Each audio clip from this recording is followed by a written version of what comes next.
everyone, Hobbyist here. I'm finally back at it again towards making more videos. Sorry for such a long wait in between it all, but this time we are going to be covering Pandemic State of Emergency. If you haven't subscribed yet, please make sure to do so, and if you haven't checked out my On the Brink video or how to play base game Pandemic, I'll leave those up top right for you. But what exactly has changed within Pandemic State of Emergency? Well, in comparison to what came with Pandemic on the Brink when I did that video, there are actually 4 challenges instead of 3. So it's definitely stepping up your game in comparison to the other challenges. Even though this one's the least popular, I'm going to go ahead and show you some of the new things. We're in On the Brink. There are new types of event cards that can be added inside of your player deck, and they all have a variety of different things. The key thing, though, in order to differentiate it from the rest of your Pandemic sessions, is that this green chicken logo is the logo for State of Emergency. And the same rules still apply in regards to how the events are added to the player deck, in that there can only ever be 2 event cards per player. So if you're playing with On the Brink and State of Emergency, then it'll shuffle all the event cards together, but it will then be inside that pool of selection to where you're not going to see all of the event cards in a singular game. There are also 5 new role cards. We have ourselves the Gene Splicer, the Colonel, the First Responder, the Pharmacist, the Veterinarian, and a revision for the Medic. A couple of things to keep in mind in regards to the roles is that more than half of them are going to be only challenge specific, and I'll get into more details in that regard. So those are the main things that are changed, but now let's go ahead and get into the meat and potatoes of what it is that State of Emergency offers. First, with this challenge. Quarantine Challenge is the first challenge that Pandemic State of Emergency offers. In fact, it's probably the shortest and easiest challenge to ever learn, because all that it is that you get those quarantine markers, and there's a new action card that will remind you of what you are capable of doing with the quarantines. So, simply put, how does it work? When it comes to the Quarantine Challenge, specifically in regards to how compatible it is with the other expansions inside of Pandemic, it is compatible with every single challenge that exists, with the only exception being the Bioterrorist Challenge inside of On the Brink. There are 2 sets of numbers that are in regards to the quarantines that you want to keep in mind. The first is that there's this 2, and that there's this 1 number. The way that quarantines are placed is that during your turn, for any one of your 4 actions, you can place a quarantine inside of the city that you are in. Generally speaking, you're only ever going to have 5 quarantines that your team can use, with the only exception being that of the Colonel. When he is added into the Quarantines Challenge, he'll allow you to utilize all 6, so that's something to keep in mind. If a city during the infection phase were to be hit and there is a quarantine in place, no cubes would enter that space, and the quarantine would simply take a hit. If the quarantine gets hit again, still no cubes get placed, but the quarantine is now gone. You are allowed to place the quarantine back in the space if you happen to still be there, but the quarantines really offer you a sense of protection for certain cities and allow the cities to take longer to get infected, so that way you can effectively make better moves alongside your other teammates and coordinate. Especially roles that centralize around containing the disease and making sure that it doesn't spread, like the Quarantine Specialist, is especially good inside of the Quarantine Challenge, because it's in an even further additional layer of preventing cubes from hitting a particular city. And if it happens to not be within the range of the quarantine specialist, then you can then also add those quarantine markers in order to provide additional armor before cities can outbreak of any particular color. But honestly, that's everything that you need to know regarding quarantines. It's that simple. So now, let's go ahead and get on to the next challenge. Now we're doing the Hinterlands challenge. Inside of the Hinterlands challenge, disease strains are jumping from animals to humans in farm areas that are called the Hinterlands, as they move beyond the major cities shown on the board. Players must keep these diseases from outbreaking into nearby cities. However, studying these animal disease strains by visiting the hinterland spaces and sharing knowledge there can make it easier to discover cures. The Hinterlands challenge is completely compatible with every single challenge that Pandemic offers, regardless of if it's on the brink, here inside a state of emergency, or later when we get into the next video where we do in the lab. The first thing that needs to happen regarding the Hinterlands challenges is that these boards need to go on to the sides of your regular Pandemic board. And they will go like such. Once all of your Hinterland boards are set up, you will then place the number of colored transparent discs onto the cities that match on your Hinterlands boards. All of these spaces are connected to the Hinterlands board itself. And then you will do your usual 9-city infect step, where the first 3 cards will have 3 cubes each, the second set will have 2 cubes each, and the third set will have 1. But you will also then place a disease cube matching the color on each of the Hinterland spaces itself. Because, just as a reference, the Hinterland spaces is an additional region that's added on top of the regular Pandemic board. Because all of these discs are spaces to where you can go from that location onto the board color itself in order to treat diseases there. Gameplay inside of the Hinterlands challenge for Pandemic State of Emergency remains exactly the same. The game flow of doing up to 4 actions, drawing 2 cards, resolving any epidemics, discarding down to 7 cards, all remains the same. However, there is one key difference that you have to keep in mind. This die here is the Hinterlands die. You are going to roll this die before you draw any cards from the infection deck. And whatever you roll is going to determine which colored region's Hinterland space is going to take a hit. In our rolled example, the pig face is what showed up. So we would come over to this area where this red cube is, we would add a second disease cube. The key thing to remember with the Hinterland spaces and the way that they work in comparison to the regular spaces on the Pandemic board is that whenever an outbreak occurs in any of these Hinterland regions,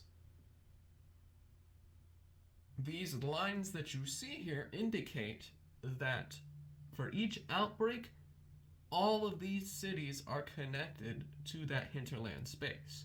So if the red were to outbreak here in this particular example, it would be that Beijing, Shanghai, Hong Kong, Bangkok, and Ho Chi Minh City would also be connected inside of this web of outbreaks.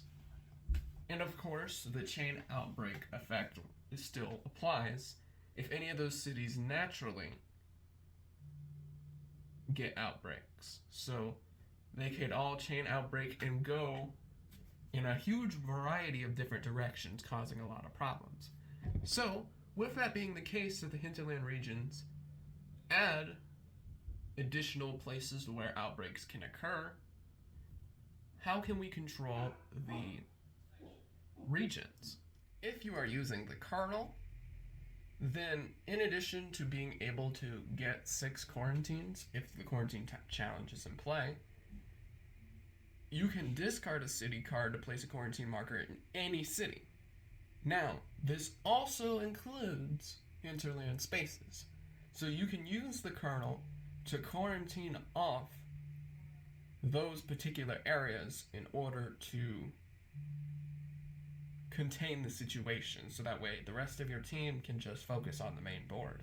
Used specifically for this challenge, the veterinarian has abilities that enable him to go directly to those hinterland boards and clear out the disease cubes in that area.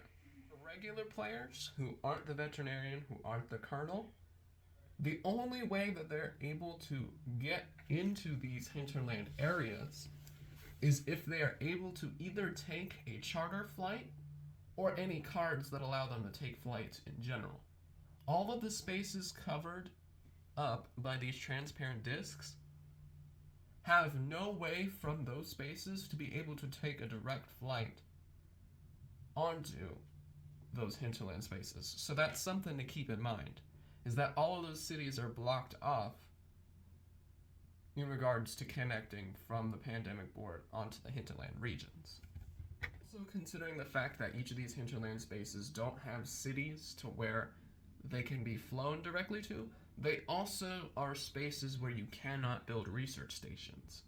So that adds an additional challenge as well. The only way that you're able to build a research station on top of a hinterland space is if you have the government grant event from the base game, or if you are using the operation expert, a role from the base game, his ability to build research stations anywhere. Now that you know about all of the basic mechanics regarding how the Hinterlands challenge offers a different variety, here's a couple of tips to make sure that all clarifications are met. To eradicate a cured disease, as we know, on the pandemic board, all the cubes of that color that have been cured have to go. But because the hinterland spaces are additional regions, eradicating a disease means that you also have to eradicate all the cubes that are in the hinterland spaces, both from the discs and from traveling onto that actual board itself. So that is very, very, very important to keep in mind. Otherwise, you won't be able to eradicate. Another cool tip to just be aware of is the fact that the share knowledge action that we are all accustomed to works differently. A player in the hinterland space with another player may either give any city card matching the color of the space to that player, or take any city card of the matching color from the other player. This is very important, as this enables you to do a wider variety of sharing knowledge and making sure that you're getting those cures to the right people a heck of a lot quicker in comparison. So there's some give and take inside of Hinterlands that is most certainly added. The in the lab field director may treat diseases in adjacent spaces using Hinterland's connections. So for example, if we were in Beijing with the field director, we can treat from Beijing inside of the hinterland space based on his ability. Last bit of tips that you should be aware of is that you do not roll the Hinterlands die if the event One Quiet Night is played to skip infections. Roll the Hinterlands die twice after the emergency event Logistics Failure, and infection effects from the On the Brink Virulent Strain Chronic Effect, or if present, mutation cubes, also apply to Hinterland die infections.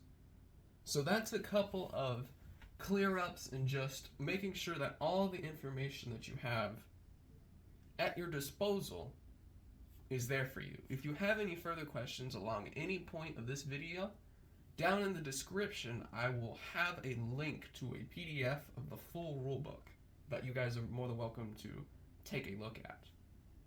But otherwise, this is the Hinterlands challenge, the emergency event challenge. In this challenge, players must contend with emergency events, which have nasty, unpredictable effects. Since these events add extra player turns and space out epidemics a bit more, they also make the game slightly easier in other ways. I will say that in comparison to the virulent strain cards and epidemic, these are a lot more unpredictable, and some of them stick better than others. But first, how do these get integrated inside of your pandemic experience? Well, this challenge can actually be combined with every single challenge inside of pandemic, both in state of emergency, inside of on the brink, and in the lab. Inside of the emergency event challenge, you are simply going to shuffle all 10 of these emergency event cards face down. And you are only ever going to use as many emergency event cards as you have epidemics inside of your player deck. So, if you're playing standard pandemic and you're only ever using the emergency event challenge here, then you would only ever shuffle up to 6 out of these 10 emergency event cards, as the maximum can only ever be 6. Whereas if you're using on the brink, then you would simply do either 5 emergency event cards, 6 emergency event cards, or 7 emergency event cards, as that's the only number that matches up to those levels of epidemic cards. Whenever emergency events come up inside of the player deck, they are to be resolved immediately. It is completely read out loud so that everyone at the table can hear what's happening, and you simply follow its instructions. Emergency events are only ever going to classify into one of two areas. They're either going to have a delayed effect, or they're going to have a continuing effect.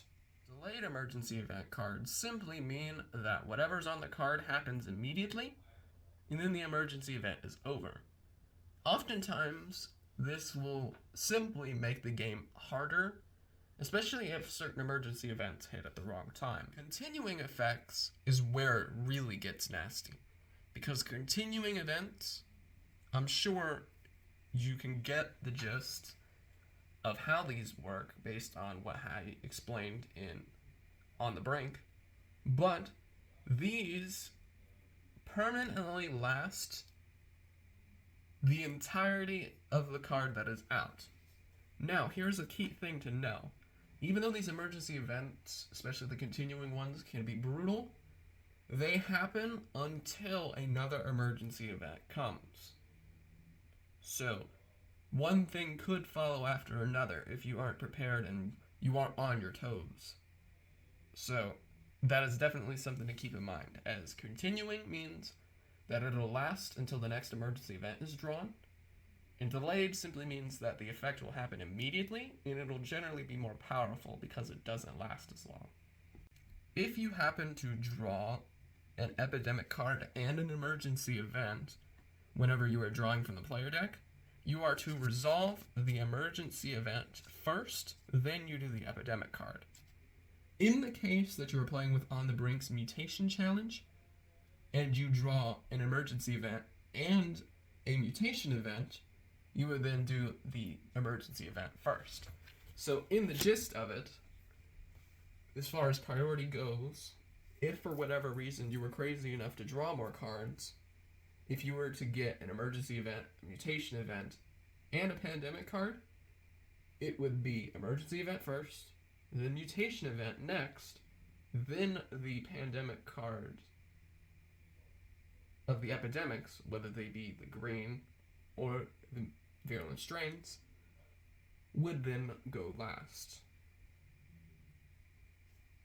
Let you know everything regarding how the emergency event challenge goes, there needs to be a couple of fine points that I need to explain regarding the emergency events, because this will be critical in everything that you do.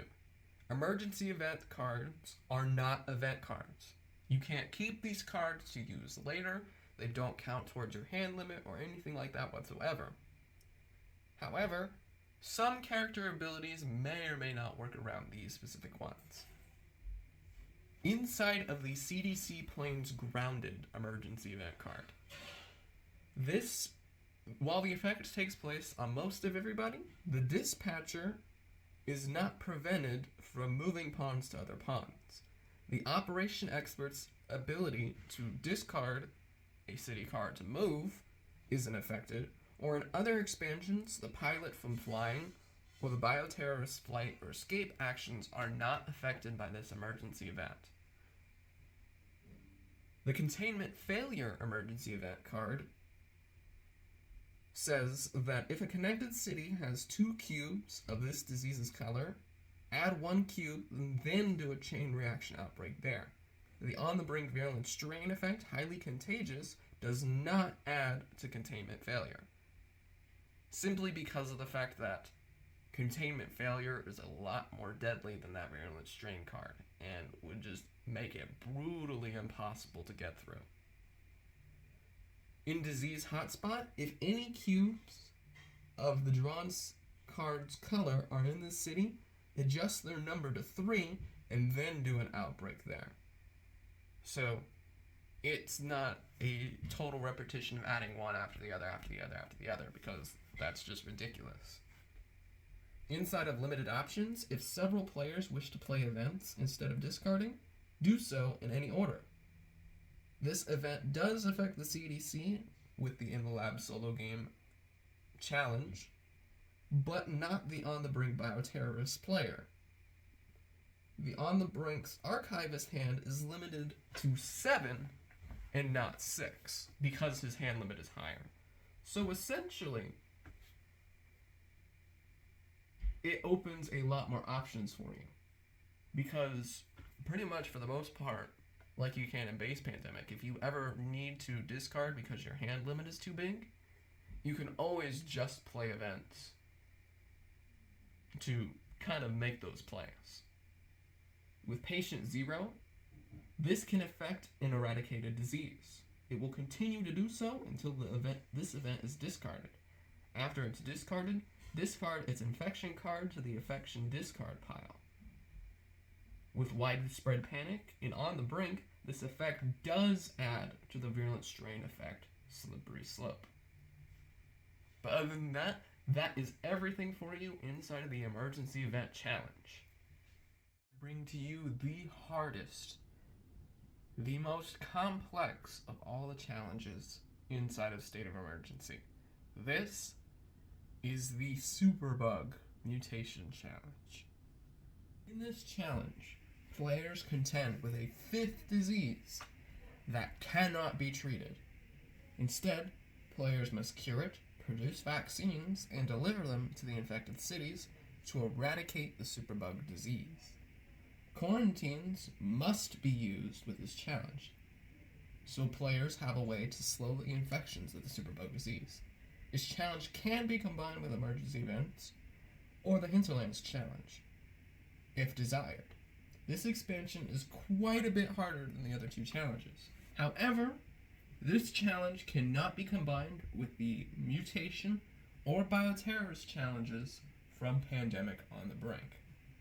The first thing that will happen in order to set up the Superbug challenge as a normal game, the rest of your Pandemic setup remains exactly the same, except that you add 24 purple cubes to the supply and use the same marker and indicator for the Superbug disease. It's pretty much setting up the purple disease in the same way that we've done before in On the Brink.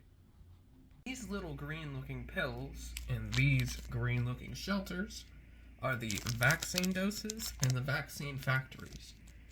Every single one of them will be set into a separate supply. This will be a separate supply from the research stations and the quarantine supply.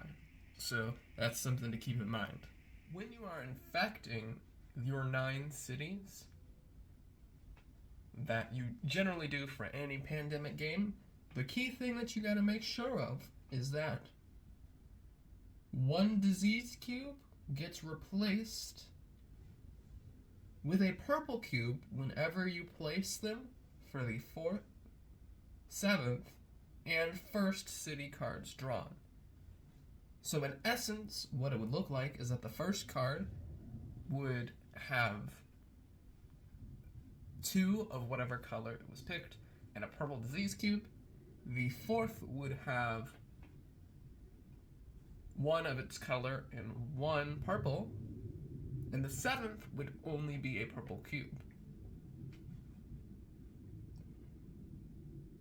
Then you are going to put a Superbug infection card in the discard pile and 1 on top of the infection deck. And these are those cards that will go in those respective areas. Every player will then receive a Superbug Challenge reference card, which is the exact same card as the one from the Quarantine and Hinterland side. It's just that all of that information is going to be put on the opposite side. And it's going to be crucial towards reminding you of the revised actions that you're going to be taking revolving around the Superbug Challenge. Earlier, Superbug Challenge requires you to have 4 quarantine markers, but if you have the kernel in play, then you'll be able to use all 6. And if the medic is in play, instead of using the base game medic, you are going to use the revised version of the roll card. Because as most of the abilities remain the same, there are a couple of modifications that specifically only apply to the Superbug Challenge. The overall objective when it comes to the Superbug Challenge is that in order for players to win, they must discover the cure for all 5 diseases, but they have to eradicate the Superbug disease. There is no you cure all 5 or cure the 4 and have no purple cubes left. It has to be fully cured, fully eradicated, no options asked. And it's probably the biggest reason why people frequently lose inside of the Superbug Challenge, is because they forget that purple has to be eradicated. So please make sure to do that. Another important thing in regards to how the diseases and stuff work, the treat disease action does not work on the Superbug cubes. The Superbug cubes that are out are going to stay there until later on.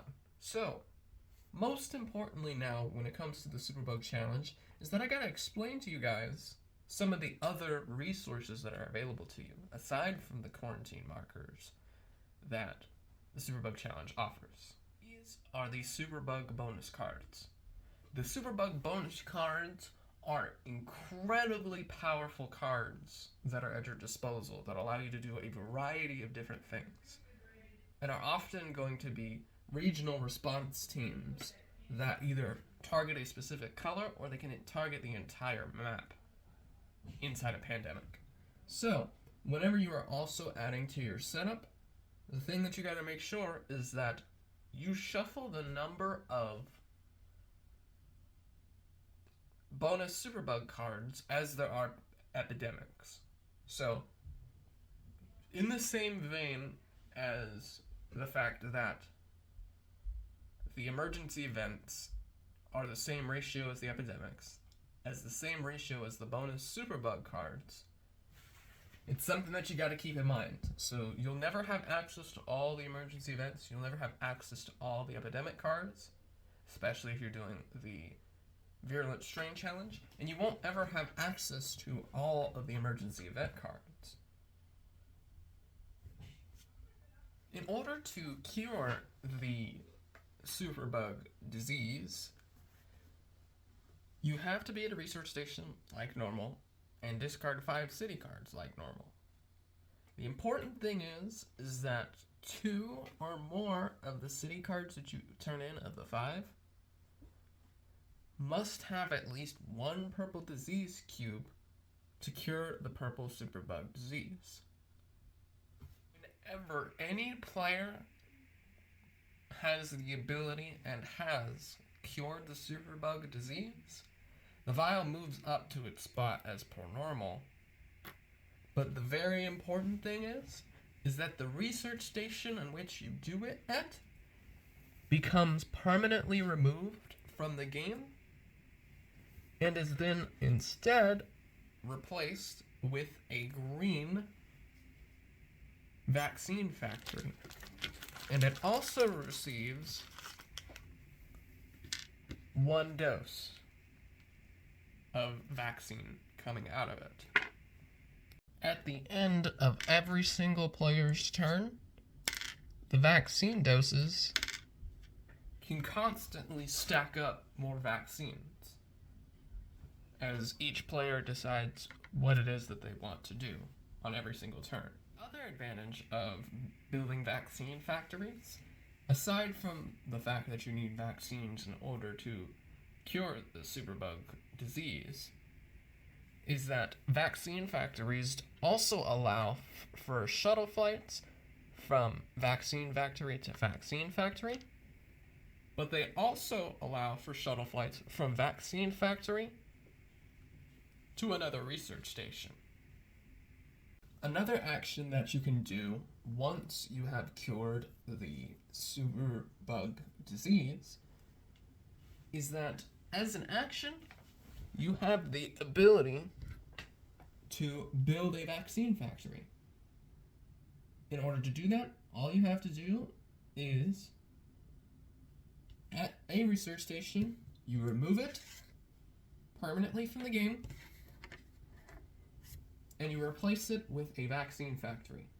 And each new vaccine factory that you get is always going to get 1 dose to start off with, as it will also begin to stockpile at the end of every single player's turn.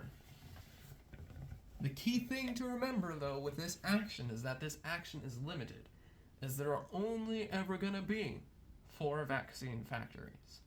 Therefore, you gotta be careful in where you want to put them. Otherwise, you're gonna run out of them, and then that action will no longer be available to you. Another action that is available to you is that once you have made it to a vaccine factory, and the vaccine factory is producing, then you would have the ability to also collect vaccine. So when you are there, you can take any number of the doses of each of the little green pills and put them on your roll card. At any time, players can choose to return the vaccine doses from their roll card to the supply. So you don't have to necessarily use them all up, as doses will always come in, and you can coordinate with your team. Well, do we take 2 apiece and we go running around taking care of it all, or do we have 1 person stockpile on the vaccines coming out of the vaccine factory and just get them to be transported everywhere to drop in and do what they need to do? Lastly, once you pick up all of the vaccine doses that you need in order to run out and start curing, the final action that is on your Superbug action card is to distribute the vaccine. The way that distributing the vaccine works is that for every 1 vaccine dose, you can eliminate all of the cubes that are in the city, regardless of how large or how small it is. So in this particular instant here, it only takes 1 vaccine dose to eliminate all 3 of those cubes in the neighboring city of Kolkata. In Baghdad, it only takes 1, even though it's 2. In Chennai, it only takes 1 to eliminate the 1. And remember, this is the only way that you can get rid of the cubes, so keep that in mind. As once you have eradicated Superbug, then you can simply work on getting the 5 cards that you need in order to cure yellow, cure red, cure blue, and cure black. The next thing to explain, in addition to what the players are going to be doing in regards to how the vaccine factories get built, how Superbug gets cured, another thing that I need to explain is the Superbug infections. And basically the way that those work is that when an infection card is drawn for infections, epidemics, or emergency events, if it is a city with 1 or more purple cubes, you add 1 purple cube to it, in addition to that card's normal effect, or conduct a purple outbreak if the city has 3 purple cubes. Follows the same color rules in regards to having more than 1 color that we talked about both in our base game tutorial and when we brought it up again further inside of On the Brink through its mutation challenge. A couple of other things that we need to add is that you still add a purple cube if the city's disease color has been eradicated. So if a red city still has purple cubes, even if you have eradicated red, purple would still show up. During infections, whenever a Superbug infection card is drawn, it does not count as an infection card draw. Instead, draw another infection card and apply the Superbug infection card's effects to it. All of that will be explained in the cards in detail as far as what it is that they do, but that is something very important to keep in mind. If you draw both Superbug infection cards in a row, on the rare chance that that happens, as there's only 2 cards in the entirety of the infection deck, then apply their effect only once to the next infection card that is drawn. So you would simply draw a 3rd card and then apply the 1 effect to that, if that makes any sense.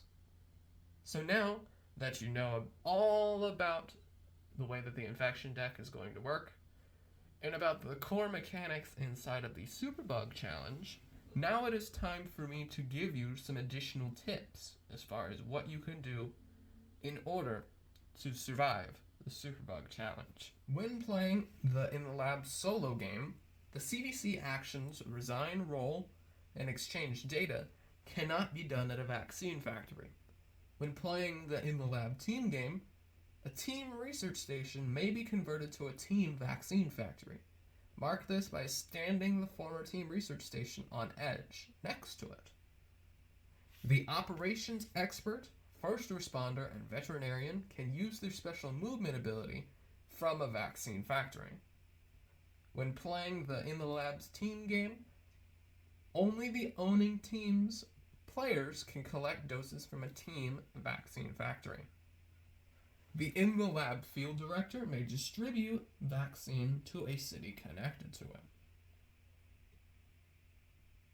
The medic does this automatically without using an action whenever he is in a city with at least 1 purple cube, if the medic has a vaccine dose on his roll card to discard. The medic automatically prevents placement of new purple cubes in a city once the purple disease has been cured without using any vaccine doses. So the medic is absolutely important inside of the Superbug challenge, especially his Superbug variant, because he keeps it all down, but just the key thing behind making him strong enough to make it work is that you've got to cure Superbug early. If you can cure Superbug early and eradicate it, the rest of the game is easy pickings from that point moving forward.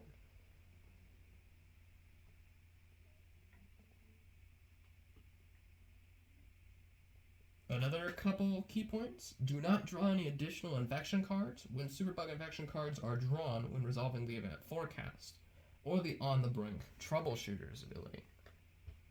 This rule is different from the other expansion's mutation challenges. Otherwise, Superbug is won or lost as normally. As a tip, use those quarantine markers to slow the growth of the purple diseases. As even though these cubes can't be treated, if you can prevent them from getting hit and from outbreaking, it just makes it so much easier. But now, I've got to get on to the final things, because there's one more additional layer that Superbug adds that both On the Brink and In the Lab apply for. We're deciding to combine the In the Lab challenge to the Superbug challenge. There's a couple of things that you really got to be careful with, because the lab challenge and Superbug together is incredibly hard to get through, because the lab in of itself, as we explain in my next video, is a lot more complicated and is probably one of the most complex challenges inside of pandemic period. In order to set up, you have to have 2 of the purple disease cubes in the area next to the sample dishes, as they'll be the only ways that you can get those purple diseases in order to cure the Superbug challenge. Another key thing is that lab actions inside of In the Lab cannot be done at a vaccine factory. They can only ever be done at research stations, so you gotta keep that in mind.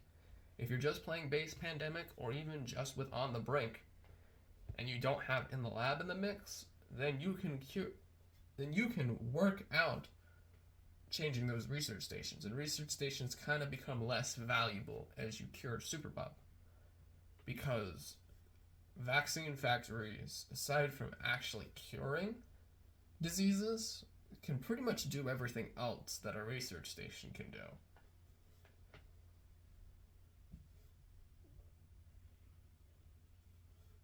And pretty much just like any other purple challenge inside of In the Lab, for those of you who are experienced with In the Lab, then you can use a card that has a purple disease in order to characterize the disease or test a cure.